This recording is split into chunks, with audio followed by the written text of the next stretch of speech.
Премиеро Мицковски избега пред многу години, има азил. Премиерот Никола Груевски. Извини, Мицковски, да, се извинувам.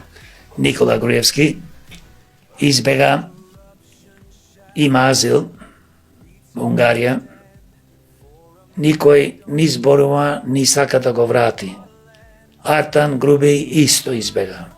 Избега и други функционери. И Ковачевски. И Ковачевски се разбира, кој што беше директор на ЕСМА, на електраните на Македонија и така натаму.